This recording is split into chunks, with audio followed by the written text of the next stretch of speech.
Hey everyone, and welcome to this week's episode of JA's Recipe for Success. I'm your host, Lori Salarulo, and it's a pleasure to be with you today.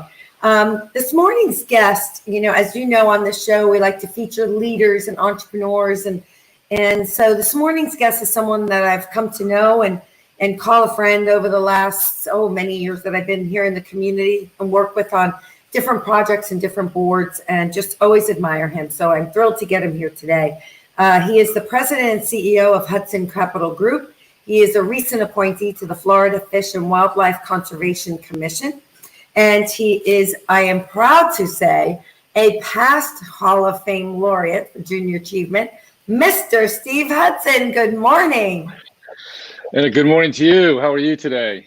I am amazing. It's a little gloomy out there, but I am still feeling good. It's Friday. That's okay. That's all right. We're all good. That's right. I have to point this out because I just did in your introduction mention the Hall of Fame laureate that you are, and I see your award back there. Thank you for having it on display. Somewhere. There you go. You got it perfectly. It's like pointing to the mountain or something, right? Getting all lined up. I know you have been busy during this time, crazy time, and you're involved in so much. I don't know how you do all you do, and we'll talk more about the community piece of what you do a little bit later. But Steve, you're born and raised here in South Florida, and I know that you're raising your family here. Talk a little bit about what that means to you, the pride of that, number one, and then also, maybe some of what you've seen change in the community. Sure. Well, Lori, thanks for having me today. And it's a pleasure to be with you virtually. But I think the series is great. I watched a few of them, a few of the previous ones, and great conversations and really some great inspiration as well that I heard from quite a few of your guests. So, yeah, just a quick background. Born and raised here in Fort Lauderdale. My parents came in the 50s, and certainly lots have changed since then. But just for myself, the change that we've seen downtown in the urban core is tremendous. We had one building maybe that was over 15 stories tall, and to watch that growth and to be a part of that growth is it's been amazing. Managing that growth is also very difficult, but we have some good leaders in place, and we have some great developers that are doing some wonderful things that, to create a very vibrant downtown, which has really created this kind of center, if you will, between Palm Beach and Miami. So, kind of throw in the bright line, and we are at the epicenter of this region. And it's great to see, the natural resources we have, and see how those are being protected locally. Also now being part of FWC, seeing that at the state level, it's tremendous. So it's a lot of good stuff. It's growing pains, I would say, because there's, not everybody is in a fan of growth, but when you look at our downtown and, all that can offer all of our residents and our tourists when they come back, it's great. They will. I remember when I moved here, I can't believe it's been about 28, 29 years now. And I remember thinking, wow, this is like a sleepy little town, right? I came from Manhattan. So to me, this was like the boonies, right? But as I've really been proud to watch the city grow. And so thanks for being involved in that growth. And I know that it'll continue. And you're right, there's always both sides of the fence. So finding that balance is always the toughest challenge. So Steve, along the way in your career, I know you've been with Republic, you've worked in the marine industry. You have been so fortunate to work under amazing leaders also in those businesses and in your family. Wow, how many people get to say that they have a dad, like Whit, and an uncle like Wayne. And so can we talk for a minute about, maybe 2 or 3 of the things that you learned throughout your career in those different companies, that have kind of brought you to today? Sure. Well, I started out of college. We were working at Blockbuster, and I worked away from my father. We had a franchise and working for somebody else for a little bit. That was in Melbourne, Florida, sleepy town. So I had to come back to Fort Lauderdale. But then I started working for my father in the garbage companies at the lowest level on the back of the truck. And I worked every part of the business through the can shop and dispatch, sales, eventually making it to a recycling company for construction and demolition debris that we did the city of Fort Lauderdale. So, and then running that. So, I paid my dues and I worked hard. My father did not just hand, so to speak, the keys to the kingdom. It was, you're gonna learn every aspect of this, and then we'll see how it goes. But having my father, and I worked for my father and with my father for 28 years. He passed a couple years ago, but working directly with him was such a blessing to watch him. And he would say, I'd make a decision on something, and he would say, "Well, that's not exactly the way I do it, but you've taken some of the best parts of me and tempered those down a little bit to make your own style." And I think that was really important. But I have been afforded a lot of opportunities, but it's what you do with those opportunities that really, at least the way I look at, what has created me and my success. Because there's all too often many people that have been put in the same scenario and have squandered that opportunity. But I've been very blessed to be around some very smart people, and that's probably one of the first things I learned was, you don't know everything, so make sure you surround yourself with people that are smarter than you. Oh, great ingredient. It's interesting. I mentor a young woman, and recently we were having a chat over the phone, and I've never met her in person. And she was complaining about her childhood and all these things that went on in her life and blah, blah, blah. And meanwhile, this is a kid who went to private school from pre-K 3 and had, like you said, every opportunity, right, to take advantage of.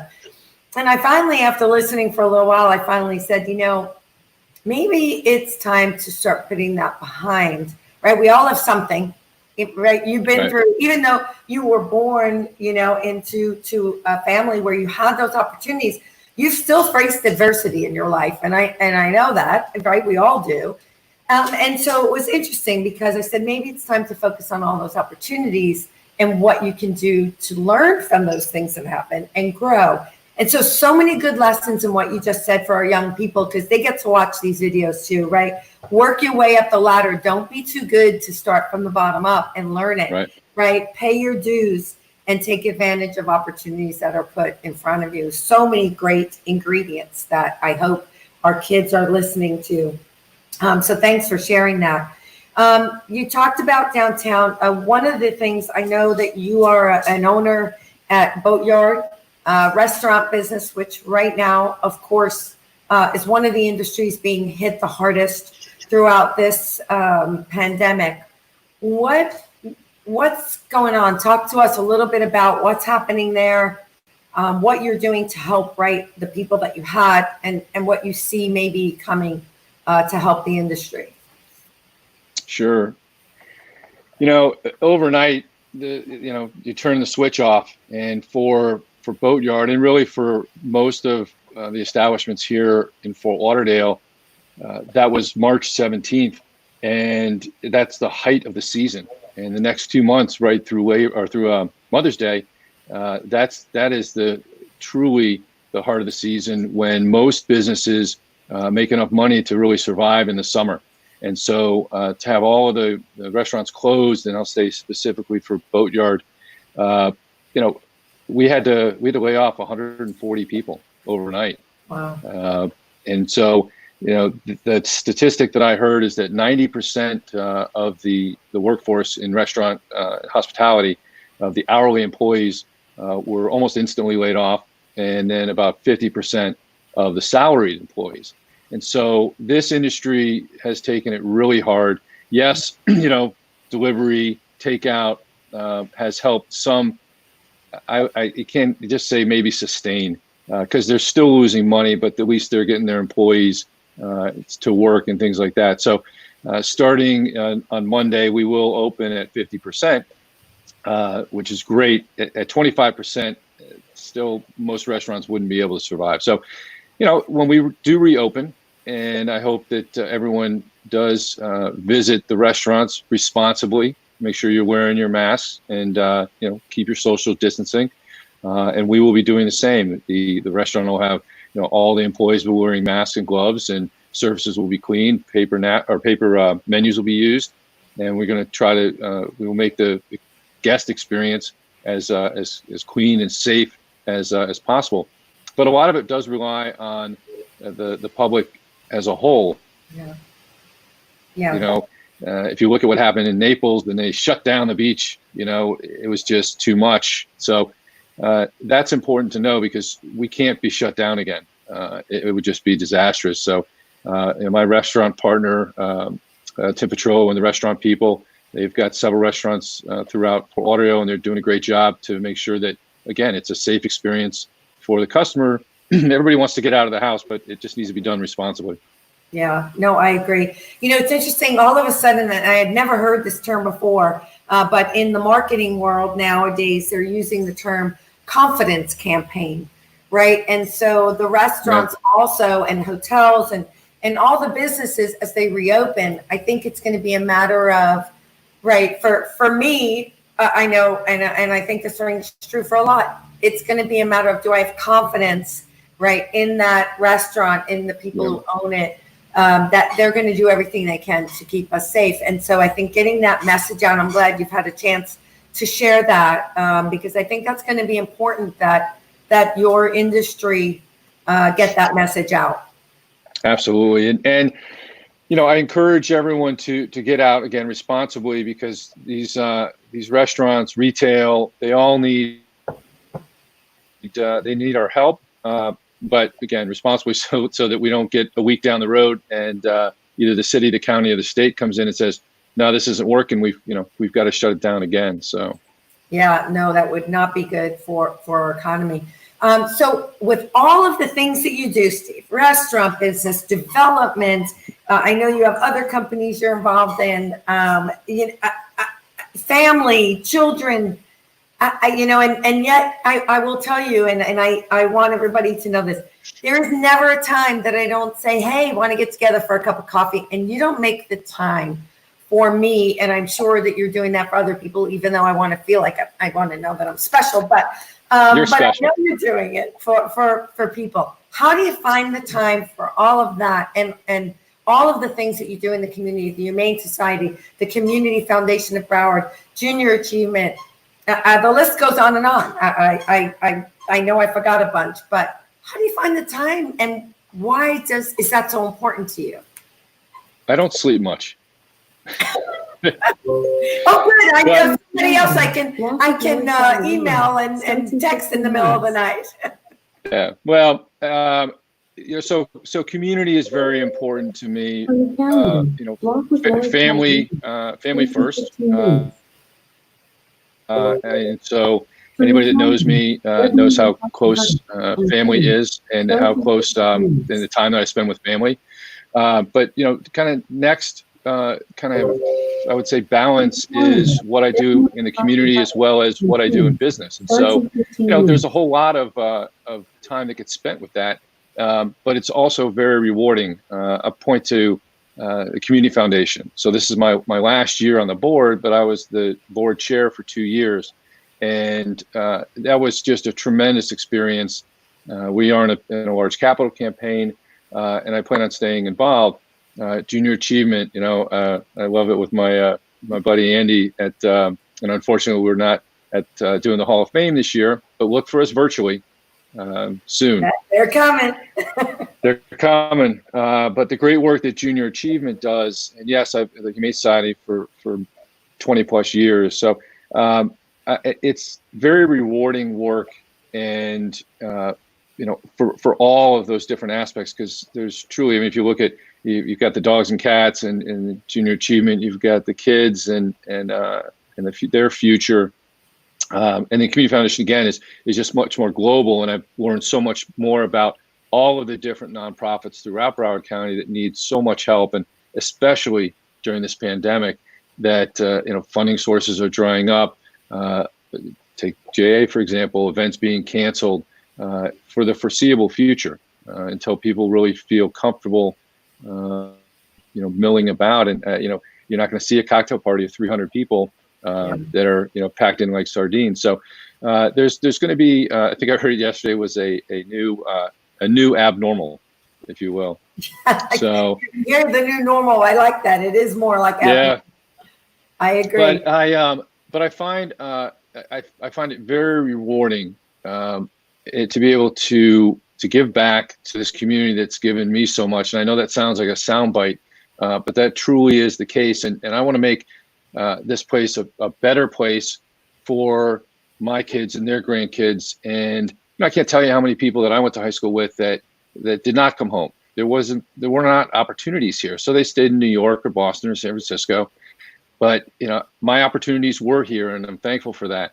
And what a great place we live in. I mean, I was born in, on, and around the water, diving and surfing, and I love where we live. And to be a part of some of the transformation, and to be a part of again, taking care of our community, those that are less fortunate.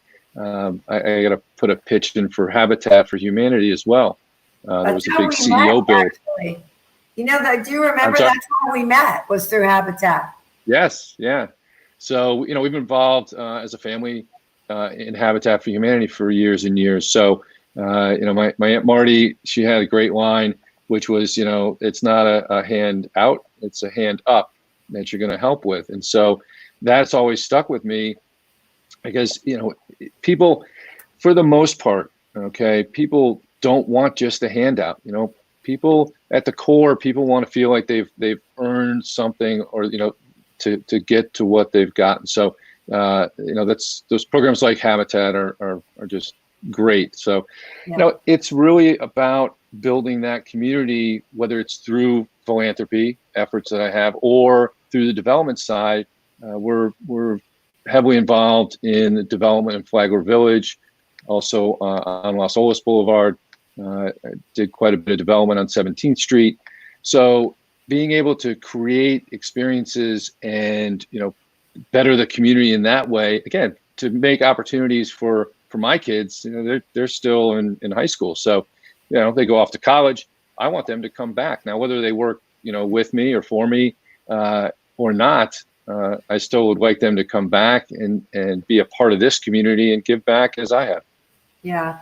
I think that's one of the value, I think that junior achievement, just one little piece of it, is making sure that students know about all of the different industries and careers and opportunities that are here, socially, artistic, all of that, that this is an amazing community to come back to. And that is one of the messages and some of the information we want to make sure they know, because if they know there are good jobs here, then, and their families are here, then hopefully they'll come back. But you've mentioned so many great ingredients to success, your success, the success of your companies, and being a part of creating community and transforming a community. God, it's got to be such an amazing feeling to put your head on the pillow every night. But I always say that in every recipe, there's one main ingredient to success. What's Steve Hudson's main ingredients to success? The singular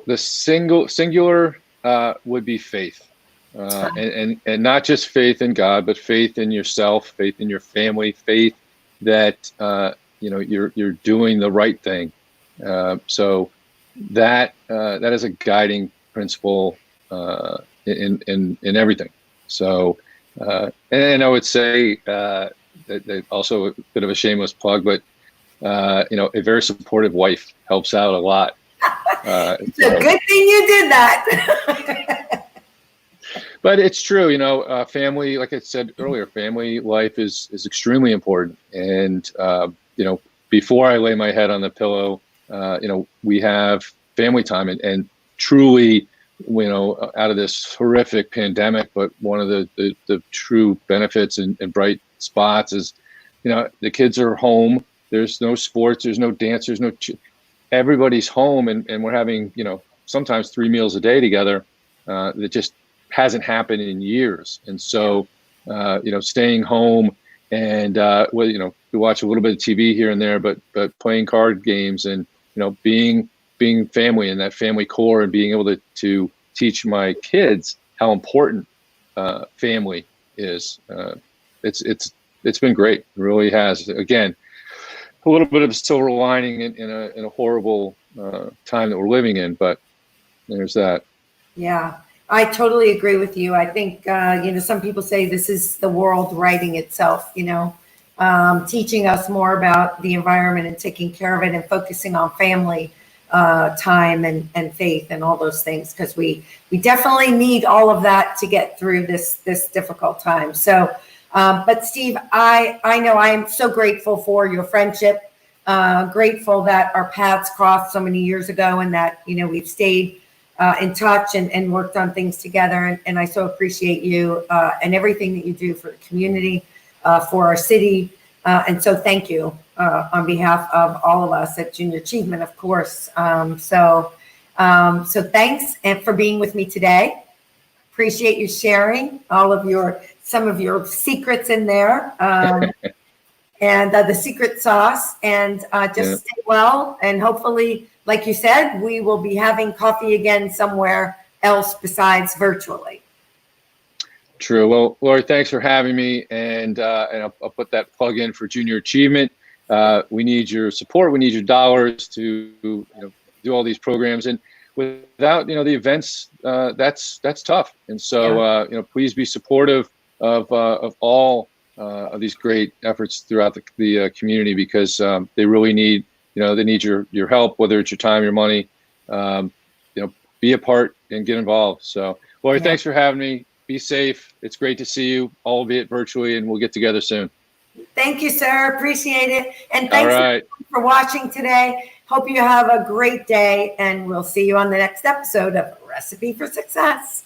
Let's get cooking. All right.